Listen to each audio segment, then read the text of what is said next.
মাত্র 5টা কোয়েশ্চেন বলে দেবো, এই জায়গা থেকে কিন্তু কমন চলে আসবে। কোয়েশ্চেন অ্যান্সার ফুল পিডিএফ তোমাদের ফ্রিতে দিয়ে দেবো। তোমাদের অনেক বড় বড় টিচারদের থেকেও কিন্তু কমন আমি এবারে বেশি দিয়েছি। নমস্কার বন্ধুরা, তোমাদের এসজি স্টাডি সেন্টারে একটা নতুন ভিডিওতে স্বাগত জানাচ্ছি। তো তোমরা টাইটেল আর থাম্বনেল দেখে বুঝতে পেরে গিয়েছো আজকে কিন্তু তোমাদের যে হক রোস্টিং কবিতা আছে 4th সেমিস্টারে, সেই জায়গাটা থেকে কিন্তু আমি তোমাদের টপ 10 কিন্তু একদম 2 নম্বরের কোয়েশ্চেন অ্যান্ড অ্যান্সার কিন্তু এই টোটাল ভিডিওতে তোমাদের ডিসকাস করে দেবো। তো চ্যানেলে যদি নতুন হয়ে থাকো তো চ্যানেলটাকে একটু সাবস্ক্রাইব করে দাও, আর ভিডিওটা পুরোটা দেখবে, ফ্রেন্ডসদের সাথে শেয়ার করো।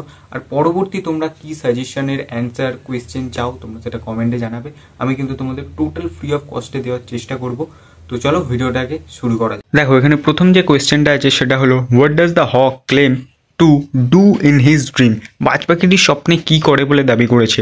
দেখো, the hawk claims that during his sleep he does not lose himself. সে কিন্তু ঘুমের মধ্যে নিজেকে হারিয়ে ফেলে না। কোথায় হারিয়ে ফেলছে না?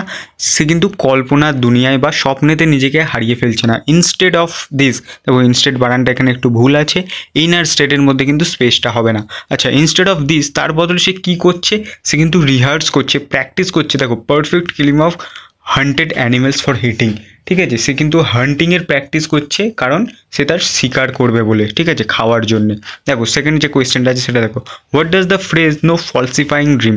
আচ্ছা, কোনো মিথ্যা স্বপ্ন নয়, এটাকে কি বোঝাচ্ছে? দেখো, দ্য এক্সপ্রেশন সাজেস্ট দ্যাট, সে কিন্তু এখানে যে এক্সপ্রেশন মানে এই কথাটা এটাই বোঝাচ্ছে যে সে কিন্তু কোনো মিথ্যা কোনো কিছু করছে না। দেখো এখানে বলেই দিয়েছে, as an efficient predator the hawk does not indulge in any dreamy imagination but haunts his natural skill as a hunter. সে কিন্তু অ্যাজ এ হান্টার, শিকারি পাখি হিসেবে তার কিন্তু ক্ষমতাকে আরও দৃঢ় করছে। সে কিন্তু নিজেকে কোনো উইক করে তুলছে না। এখানে যে 3 নম্বর কোয়েশ্চেনটা আছে, why are high trees advantageous to the hawk? কেন উঁচু গাছগুলি বাজ পাখির জন্য সুবিধাজনক? আচ্ছা, একটা বাজ পাখির জন্য কেন সুবিধাজনক বলো তো? দেখো, দ্য হক এক্সক্লেমস, ঠিক আছে, এখানে সে কিন্তু প্রকাশ করছে that the high trees are convenient to him. It is because high position on the top of the tree gives him clear view of the earth below and helps him to hunt his food easily. সে যখন উপরে, গাছের উপরে থাকে, সে কিন্তু নিচেটাকে অর্থাৎ পৃথিবী পৃষ্ঠটাকে পরিষ্কারভাবে দেখতে পায়, আর সে কিন্তু শিকারের জন্য তার আরও সহজ করে ফেলে নিজেকে। দেখো তার পরের কোয়েশ্চেনটা দেখো, how are the natural elements advantageous to the hawk? আচ্ছা, প্রাকৃতিক উপাদানগুলি কেন তার কাছে এত রোমাঞ্চপূর্ণ বা সুবিধাজনক? ঠিক আছে, দেখো, the natural elements like air and the sunlight are advantageous to hunting the hawk. কেন এই যে বাতাস এবং এই আলোটা তার কাছে সুবিধাজনক? দেখো, the air helps him to float, তাকে হাওয়া কিন্তু উঠতে সাহায্য করছে, আর যে সানলাইটটা আছে সেটা কিন্তু তাকে শিকার খুঁজতে সাহায্য করছে। দেখো শেষে সেটাই বলেছে, and the sunlight provides him the light detect the prey. ঠিক আছে, তারপর কোয়েশ্চেনটা দেখো, what physical features have made the hawk an efficient hunter? কোন কোন শারীরিক বৈশিষ্ট্য বাজ পাখিকে একটা দক্ষ শিকারী হিসেবে পরিণত করেছে? দেখো, as a bird of prey the hawk is very efficient. The features that make it efficient are primarily its hooked beak and hooked talon. দেখো, তার কিন্তু যে চোঁচালো যে ঠোঁট এবং যে তার পায়ের যে টেরানো মতো যে আঙুলগুলো আছে, ঠিক আছে, অ্যালং উইথ শার্প আইস, তার সাথে কিন্তু তার যে তীক্ষ্ণ চোখ আছে সেগুলোই কিন্তু তাকে দক্ষ শিকারিতে পরিণত করেছে। দেখো তারপর দেখো, what does the word roosting মিন?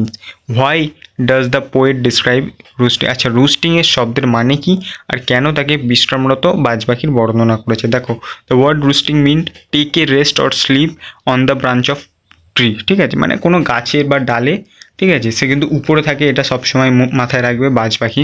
ঠিক আছে, সেখানে সে বিশ্রাম নেয় বা ঘুমায়, এটাকেই সেখানে বলা হয়েছে।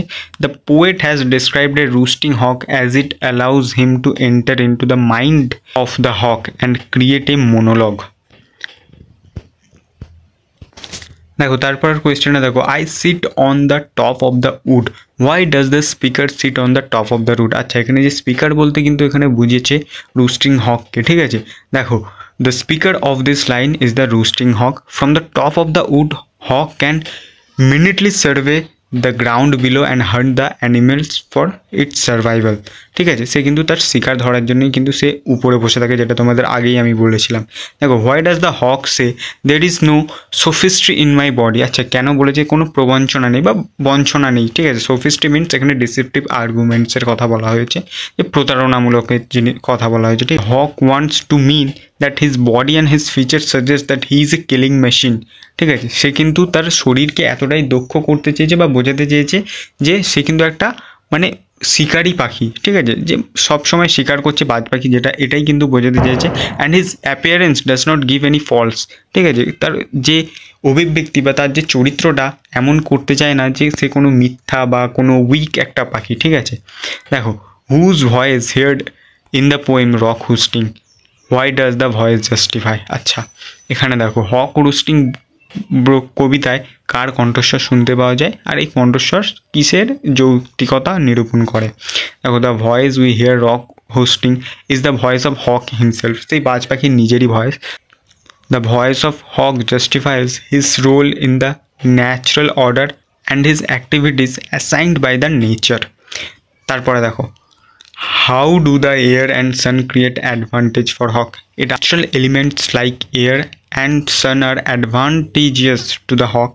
এটা আমরা সবাই জানি কেন, কারণ যে বাতাস আছে সেটা তাকে উড়তে সাহায্য করছে আকাশে, এবং সূর্যর যে আলো আছে সেটা কিন্তু তাকে তার শিকার ধরতে সাহায্য করছে। দেখো, no arguments assert my right, what according to speaker his right, ঠিক আছে।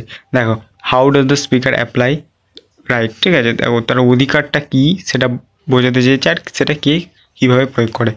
The speaker here is the hawk who believes that it is his right to kill wherever he pleases, ঠিক আছে। এটা কিন্তু তারই রাইট বা তারই অধিকার, সে যেটা খাবে সেটাকে ও কিল করবে, ঠিক আছে, মারবে। The hawk applies his right by tearing off the head of spree and flying down directly into the bones of living beings. দেখো, সে কীভাবে তার এখানে যে অধিকারটা যে প্রয়োগ করছে, সে কিন্তু শিকারের মাথাটাকে ছিঁড়ে ফেলছে এবং তার হাড়টাকে নিয়ে কিন্তু সে ডাইরেক্টলি উড়ে যাচ্ছে, ঠিক আছে।